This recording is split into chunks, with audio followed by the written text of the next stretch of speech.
우리 같이 합니다. 성령으로 사는 삶이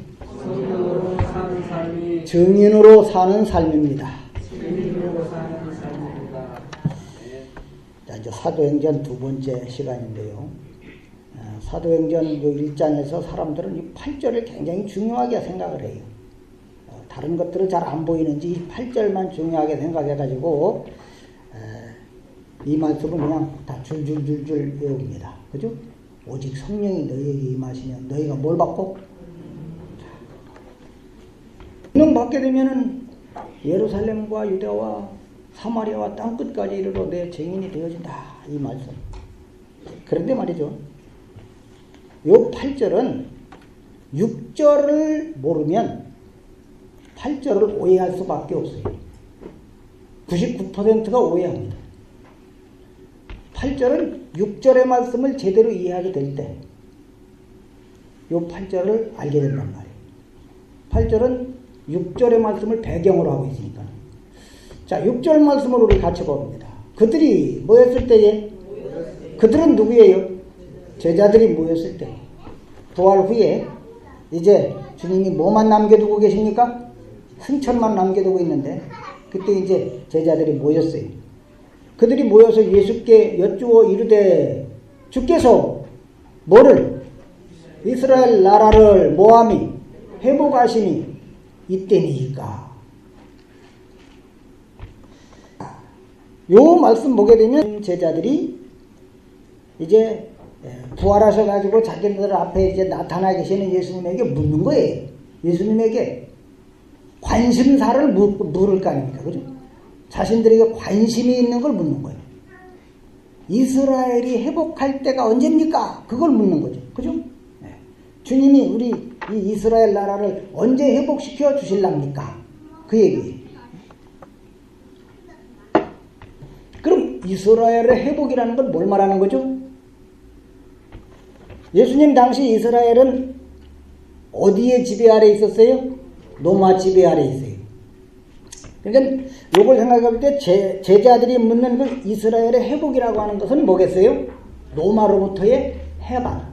이스라엘이 로마로부터 해방되는 거. 해방을 얻으면 자유를 얻게 되죠. 그 자유를 얻어서 자기네들도 떳떳하게 좀 세상에서 어깨 쫙 펴고 살게 되는 날. 그게 누구의 꿈이에요? 그게 제자들의 꿈이에요. 제자들은 거기에 관심이 있다 이거예요.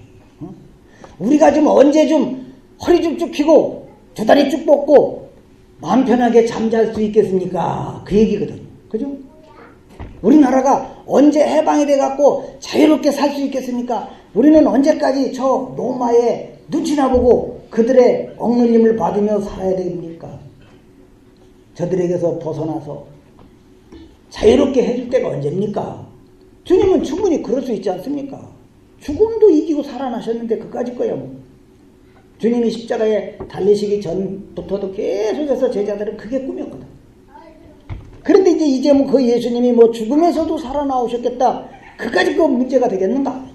그러니 빨리 좀 우리를 로마로부터 해방시켜줬으면 좋겠습니다. 그 소원을 아뢰는 거예요. 이게 누구의 꿈이라고요? 제자들의 꿈이에요. 제자들은 그 꿈을 갖고 있어요. 그러니까 제자들은 그러니까 부활하신 예수님에게서 뭐를 기대하는 거예요? 자신들의 꿈 이루어주기를 기대하는 거예요. 우리 꿈이 이런 건데 이것 좀 빨리 좀 이루어졌으면 좋겠다. 우리의 꿈을, 내 꿈을 이루어주기 위해서 예수님은 계신다고 생각하고 있는 거죠. 내 꿈을 이루어주기 위해서. 내 꿈을 이루어주기 위해서 부활하셨다고 또 생각하고 있어요. 그런데 예수님이 뭐라고 초를 치십니까? 예수님이 초를 치죠. 그래요, 안 그래요? 그래 보니까 때와 시기는 아버지께서 자기의 권한에 두셨으니 너희가 뭐라 그래요? 알 바 아니야. 그냥 쉬운 얘기로 그건 신경 쓸 거 없어. 너희들이 뭐 그거 신경 쓸 일이냐. 그건 하나님이 알아서 다 해드리니까 너희들은 그런 거에서 신경 끊고 나를 따르기로 작정하고 나를 믿는 제자로 살아가기로 마음 먹었다고 한다면 너희들은 그런 거에 이제는 신경 쓰면서 사는 거 아니다. 너희들 꿈을 위해서 살려고 하면 안 된다 그거예요. 너희들이 원하고 바라는 건 하나님이 알아서 주시는데 그거는 언제지 하나님 아버지의 권한이다. 그러니까 하나님 아버지께서 그저 그냥 주실 때 아멘하고 받으면 되는 것이고 안 주시면 아직도 모르나 보다 하고 기다리면 되는 것이고 그건 하나님이 알아서 할 일이니까 너희들은 그런 거에 신경 쓰지 말고 내 꿈을 언제 이루어줄라나 이런 거 신경 쓰지 말고 누구의 꿈을 위해서 살아가라?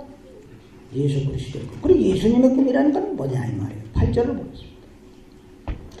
자, 때와 시기에 대한 말씀을 하신 후에 오직 성령이 너희에게 임하시면 너희가 권능을 받고 예루살렘과 온 유대와 사마리아와 땅 끝까지 이르러 내 증인이 되리라. 여기 누구의 꿈이에요?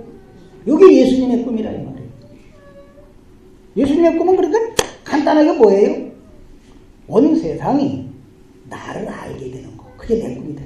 예수님의 꿈은 온 세상에 예수님의 이름이 번져나가는 거. 그냥 퍼지기만 하는 게 아니라 세상 사람들이 예수 그리스도가 누군지를 알게 되는 거. 그 일을 위해서 나는 너희들을 증인으로 쓰겠다 그거예요.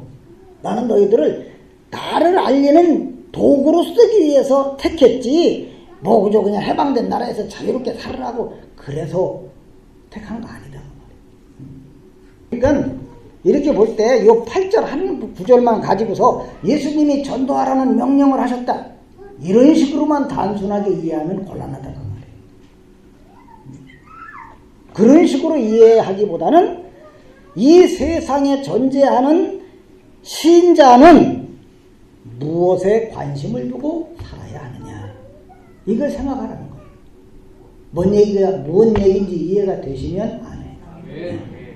너희들이 네 꿈에 그저 매여가지고 이것 좀 이루어달라고 떼쓰면서 나 찾지 말고 내가 원하는 게 뭔지 좀 알아라. 주님이 원하는. 그러니까 이거를 만약에 단지 그저 그냥 이 사도행전 1장 8절을 전도하라는 명령으로만 이해를 하면은 어떤 오류가 발생하느냐. 그저 사람들은 이 전도라는 명령을 실천하기 위해서 애를 쓰고 또 그 애쓰는 가운데에 하나님이 좀 나를 좀 위해서도 열심히 일해주기를 바라는 그런 마음을 버리지를 못한다는 말이에요. 분명히 우리들이 가지고 있는 어떤 뭔가 꿈, 우리들이 뭔가 하고자 하는 거, 그거는 내가 원하는 대로 하나님이 들어주기 위해서 존재하시는 게 아니거든요. 하나님은 뭘 어떻게 주실지 우리는 몰라요. 그죠? 얼마나 어떻게 언제 주실는지 우리는 몰라요. 그냥 주시는 대로 감사하면서 받으면 되는 거예요. 그런데도 불구하고 나를 위해서 일해주기를, 내 꿈을 이루어주기를 바라는 그런 마음을 가지고 있으면 안 돼요. 내 꿈을 이루어주고 안 이루어주고 그 때가 언제고 이런 것은 다 누구의 권한에 속했다? 하나님의 권한에 속했다. 그런데도 불구하고 자 이거 열심히 전도하라고 그랬으니까 내가 열심히 전도하니까 하나님도 나를 좋게 보시고 잘 봐주시고 그저 그냥 하나님도 감동을 해서 나를 더 많이 도와주실 것이다. 이런 기대를 하는 것은 곤란하다 그 말이죠. 그러기에 8절의 말씀은 하나님께서 자기들을 위해 일해줄 때에 대해 관심을 둔 제자들의 물음을 배경으로 하고 주어진 말씀이다 그 말이에요. 사도행전 1장 8절은 그래서 나오게 된 말씀이라 그 말이에요. 자 그러면 이제 오직 성령이 너희에게 임하시면 너희가 권능을 받고 예루살렘과 온 유대와 사마리아와 땅 끝까지 이르러 내 증인이 되리라. 이 말씀의 의미는 과연 뭘까?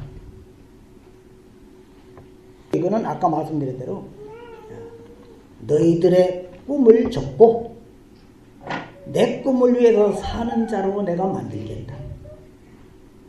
아멘. 그 얘기를 하고 있는 거예요 지금 예수님. 너희의 꿈을 접고 내 꿈을 위해서 살아가는 증인들로 내가 삼겠다. 되라고 한다고 해서 되지도 않아요. 너는 나를 증거하는 증인이 되라. 우리의 의지로 될 수가 없어요. 우리의 지식으로도 안 돼요. 그래서 되리라라고 한 거예요. 내가 그렇게 만들겠다 그 말이죠. 주님이 그렇게 만드시겠다. 아멘입니까? 너희들은 자꾸 너희들 꿈만 그저 자꾸 생각하는데 너희들은 지금 진짜 당장 해야 될 것이 뭔지를 좀 생각하라고요. 제자들이 당장 해야 할 것, 그게 8절이라는 거예요. 주님의 꿈을 이루어드리는 도구가 되기를 소원하며 살아가라 그 말이지. 여기서 예루살렘, 유대, 사마리아 땅끝 그냥 온 세상에 증인이 되리라 이렇게 하면 그냥 좋을 텐데 뭐 예루살렘, 유대, 사마리아 땅끝 뭐 이렇게 막 나올까? 이거는 전도를 점점 널리 확장시켜 가라는 얘기. 그런 식으로 생각할 게 아니에요. 다 이유가 있어요. 그 당시 제자들은 유대인입니까? 사마리아 사람입니까? 이방인들입니까? 뭐예요? 유대인들이에요. 근데 유대인들은 다 자신들을 하나님의 뭐라고 여깁니까? 선민이다 이거. 우리만 하나님의 선민. 하나님은 우리만 택했다. 그러니까 제자들 생각도 마찬가지인 거예요. 그러니까 구원이라고 하는 것은 우리에게만 해당되는 우리의 몫이다 이거요. 어디 그저 그냥 괜히 건방지게 이방인 사마리아 사람들이 넘성거리느냐 이거예요. 어디 구원을 넘보냐. 그런데 예수님이 이 말씀을 예루살렘, 유대, 사마리아와 땅끝까지로다가 표현함으로써 구원은 너희들만의 몫이 아니야. 너희들만의 몫이 아니다. 이건 어느 누구만의 몫이 아니고 그저 사마리아가 됐던 다른 모든 지역의 사람들, 땅끝에 해당되는 사람들에게도 해당될 수 있는 구원이다라고 하는 것을 분명하게 말씀하고 있는 것입니다. 유대인들은 그저 사마리아 사람들을 개처럼 취급합니다.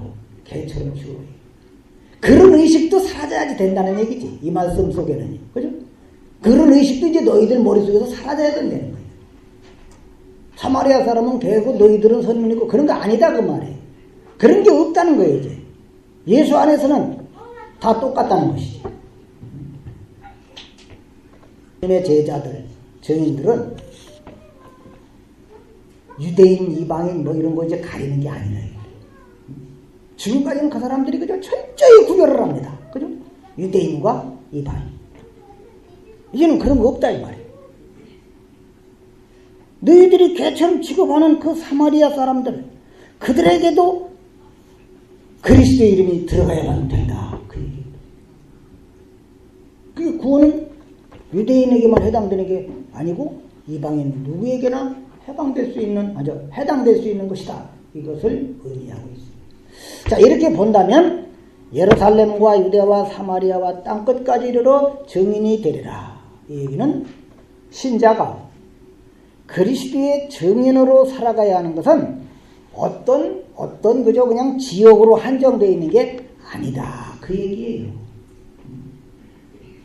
자, 이렇게 볼 때 신자는 어디에서든 언제든 상관없이 하나님이 있게 하시고 하나님이 살게 하시는 그 자리에서 그리스도를 드러내는, 그리스도를 보여주는 그리스도의 증인으로 살아가는 게 신자의 본분이라는 얘기죠. 자, 그렇게 사는 게 바로 뭘로 사는 거냐? 성령의 권능으로 사는 성령의 사람의 삶이라는 얘기예요. 자, 이렇게 볼 때 그리스도를 증언한다. 그리스도의 증인은 그리스도를 증언하는 거잖아요. 법정에 가고 누군 뭔 일에 대해서 증언을 할 때는 있는 그대로 거짓을 갖다가 붙이지 않고 있는 그대로 자신이 보고 듣고 한 그대로를 증언하는 거예요. 그게 증인이라는 말이에요. 그죠? 그를 증언하는 증인도 마찬가지예요. 그리스도에 대하여 바르게 제대로 알려주는 사람이에요. 그런데 이 증인은 누가 임해야만 이 일을 할 수 있다는 얘기입니까? 그렇죠. 성령이 임하지 않고는 안 되네. 내가 예수를 고백하는 것조차도 성령이 아니고는 안 되는 거거든요. 성령으로 아니하고는 예수를 주시라 할 수 없는 일. 그리스도를 지금 증언하려고 한다. 그리스도에 대해서 말하려고 한다. 그럼 그리스도가 누구신지를 먼저 알아야 말을 하죠. 알아야 뭐 또 한다? 알아야 뭐 또 한다? 뭘 모르는 거야. 알아야 뭐 한다? 여러분, 알아야 가서 얘기를 할 거 아닙니까? 그리스도를 모르는데 그리스도를 내가 어떻게 이야기를 하느냐는 말이에요. 나는 법정에 증언될 뿐만 아니라 이 세상 전체가 다 그리스도의 증언대인데 그리스도를 알아야 증언을 하죠. 근데 그 그리스도는 오직 성령으로만 알 수 있다, 그런 얘기예요. 그래서 성령을 보내주시는 거예요. 너희들은 그래서 이 예루살렘 떠나지 말고 성령 기다리라, 그 얘기예요. 성령이 아니고는 너희들은 내 증인으로 살아갈 수가 없다. 살아갈 수가 없다. 그저 그냥 교회 다니고 뭐 성경 좀 읽고 성경 공부한다고 해서 예수님에 대해서 알아줍니까?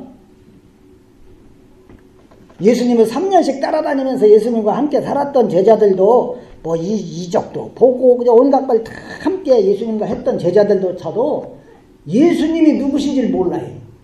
그래서 그들도 누구를 기다려야 돼요? 그렇죠. 오늘 우리들이 예수님에 대해 말하는 증인으로 살아가기 위해서는 성령이 아니면 안 되는 거예요. 우리의 이 머리 갖고 안 된다, 그 말이에요. 목사도 똑같은 거. 오직 예수님을 아는 것은 성령으로만 가능하다. 그러기에 증인으로 살아가는 것 역시 성령이 임하지 않고는 불가능하다. 그러기에 증인으로 산다는 것은 곧 성령의 권능의 삶이다, 이런 얘기예요. 우리가 이제 더 좀 깊이 이해해야 하는 것은 증인이라고 할 때 증인은 그저 단순히 예수님을 전하는 것만 의미하는 게 아니라는 얘기예요. 예수님 되세요, 뭐 그런다고 해서 증인의 일을 다 하는 거다, 그건 아니라는 얘기예요. 누구에 대한 증인이에요? 예수님. 그럼 예수님은 이런 분이다, 이걸 증거하는 사람이에요. 그런데 내가 보고 듣고 만지고 확실히 알아야 얘기를 할 수 있어요. 그러려면은 증인도 역시 실제 예수님이 사셨던 삶을 살지 않으면 안 된다고 말이에요. 그리스도가 사셨던 삶을 나도 살고 그분이 가신 길을 감으로써 그리스도가 누구라는 게 자연스럽게 그의 삶을 통해서 증거가 되는 거예요. 그런데 그것이 내가 어떻게 뭐 그런 삶을 살 수가 있겠냐고 말이에요. 그런데 성령이 임하시면은 자연스럽게 그런 삶이 나오게 돼 있다는 얘기예요. 그래서 그렇게 되는 걸 권능이라고 말하는 거예요. 뭐 권능이라는 것은 뭐 손 갖다 대면 거기서 뭐 그냥 막 붓덩어리가 뜨겁게 떨어지고 병이 그냥 막 나고 그런 걸 말하는 게 아니야. 성령이 임하면 그리스도의 모습이 삶을 통해 나오게 돼 있다, 그런 얘기예요. 그래서 증인이 되리라 그런 거예요. 증인이 되라 그랬으면 참 고민이죠. 오늘 여러분도 증인 되세요 하는 그 말만 듣고 돌아간다면 어깨가 무거울 수밖에 없어요. 그런데 너희들의 재주로는 안 되는데 내가 그렇게 만들어주마. 아멘. 주님이 그렇게 성령을 보내 만들어주신다는 거예요. 성령의 사람으로 살아가는 것, 그게 증인의 삶이에요. 우리는 말이죠, 우리의 삶, 우리 인생을 말이죠, 하나님 나라를 이루고 그리스도의 증인으로 살아가는 일에 쓰는 일에 있어서는 너무 어립니다. 뭘 잘 몰라요. 어린애기 같아요. 그래서 지금 애기도 그냥 뭘 모르니까 예배 시간인지 뭐지 모르고 막 얘기해요. 마찬가지 우리 신앙인들도 말이죠, 정말 증인의 삶을 사는 데 있어서는 너무 어려요. 뭘 잘 몰라요. 하나님 보시기에 너무 애기 같은 거예요. 애기 같은 자가 뭘 하겠어요. 우리는 증인의 일을 하는 데서 너무 익숙하지 못한 사람이다, 이 말이에요. 익숙하지를 못해요. 어쩌면 우리에게 익숙한 건 뭐겠어요? 내게 있는 거 자랑하고 그저 그래서 나를 좀 높이려고 들고 조금만 나보다 못하면 그 사람 무시하고 공격하고 이런 데는 익숙합니다. 이런 데는 익숙해요. 하지만 여러분, 우리에게 성령이 임하시면 이제 우리가 살아가는 삶의 방향이 달라지게 된다, 그런 얘기예요. 그러니까 우리들의 삶이 어떤가를 우리는 늘 말씀의 거울에 살펴봐야 돼. 말씀의 거울에 나를 비춰봐야 돼. 여러분, 나는 지금 성령의 이끌림을 받고 있는 삶인지 아닌지. 정말 익숙하지 못한 자들, 이런 익숙하지 않은 자들을 새로운 삶의 방향으로 나가게 하려고 주님은 우리에게 성령을 보내주시는 거예요. 근데 오늘 뭐 안 믿는 사람들 얘기는 우리가 할 필요가 없죠. 교회의 현실도 보면 성령을 받았다, 성령이 임했다 그럴 때 성령 받았다는 게 예수 그리스도의 증인으로 살아가는 그런 게 아니고, 나는 성령 받았어, 나한테 와, 우리 교회로 와, 여기는 성령 충만하니까 그냥 병든 자도 낫고 사업 망한 자도 다시 일어나고, 맨 그런 것 갖고 사람들을 미혹합니다. 여러분, 그래요. 교회가 60년대 70년대 교회들은 전부 사람들을 그런 식으로 미혹했어요. 성령의 역사와 상관도 없는 일들을 해왔다는 말이에요. 그런데도 교회들은 모르니까 아멘만 외쳐댔어요. 여러분, 참 일이죠. 목사된 자들이 부끄러운 짓을 많이 했어요. 저도 마찬가지입니다. 나는 너보다 더 엄청난 능력을 받았다, 더 어마어마한 은혜를 받고 권능을 받았다, 그래서 다른 사람과 구별하는 그런 도구로 내가 이용되고 있다, 그래서 자신을 드러내는, 이런데 우리는 너무 익숙해져 버렸다는 거예요. 하지만 그런 것은 분명히 말씀드리지만은 성령의 모습이 아니라는 얘기예요. 하나님은 성령을 보내셔서 저와 여러분을 하여금 누구를 알게 해주십니까? 그렇죠. 하지만 알았다고 하는 것만으로 그쳐버린다면은 결국 안다는 것으로 나하고 다른 사람을 그저 구별하는 방향으로만 나갈 수 있어요.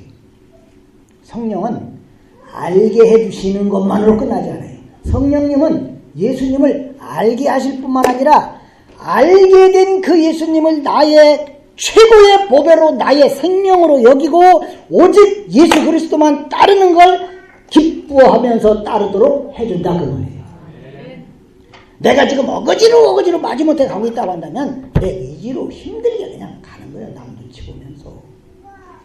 하지만 성령이 우리에게 임하면 우리 주님 가신 길 기쁨으로 찬송하면서, 주님 가신 길이 무슨 뭐 탄탄대로입니까? 결코 그런 거 아니거든요. 십자가의 길을 가는 것이 뭐다? 형통이다. 우리는 늘 주일마다 하는 십자가의 길을 가는 것이 형통이다. 주님 가신 길은 좁은 길이고 찾는 사람이 적은 좁은 길이고 십자가의 길이고 가시밭 길이라 그 말이에요. 그런데도 그 길 가는 게 좋아요. 찬송하며 가게 돼요. 성령이 임하셨기 때문이에요. 성령이 임하면은, 성령이 임한 그 사람이 존재하는 그 자리에서 그리스도의 증인으로서의 모습이 나오게 돼 있다는 말이에요. 여러분, 이웃이 그리스도를 알고 배우는 일에 유익을 얻을 수 있으면 좋겠어요. 하지만 나 때문에 말이죠, 이웃 사람들이 그리스도에 대해서 잘못 알게 되고 오해하게 되고 그런다면 나는 증인으로 살아가지 못하는 거예요. 우리는 진정한 증인으로 살지 못했어요.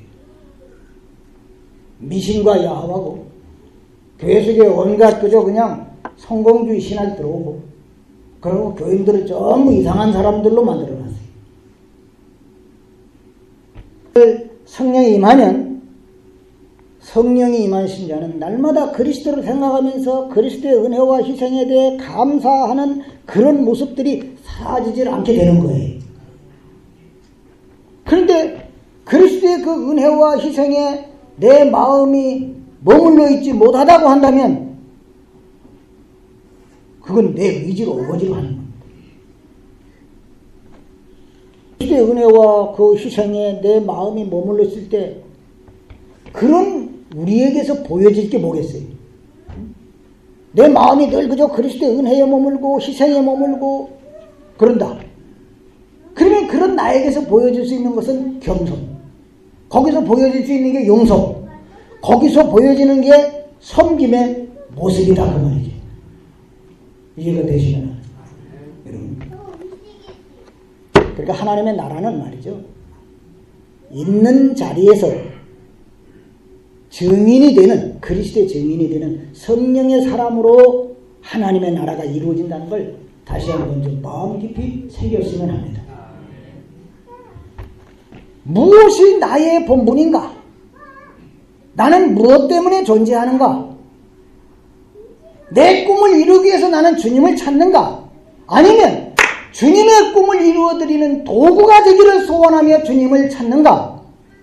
나는 내 꿈을 이루기 위해서 성령을 달라고 외쳐대는지, 아니면 주님의 꿈을 이루어드리는 도구가 되어지기를 위해서 성령을 구하고 있는지, 우리는 다시 한번 자신을 돌아봐야 할 줄로 압니다. 자비하신 아버지 하나님 감사합니다. 저희들은 예수 입이 닳도록 말하면서도 사실은 내 욕망을 위해서 주님의 이름을 부를 때가 더 많음을 고백합니다. 내 꿈을 이루어 달라고 주님을 찾아댈 때가 너무도 많습니다. 주님이여, 이제 성령으로 말미암아 저희들의 꿈이 아니라 주님의 꿈이 이루어지는 일에 쓰임받는 일꾼들 되도록 성령님 주장하시고 인도하여 주시옵소서. 예수님의 이름으로 기도하옵나이다.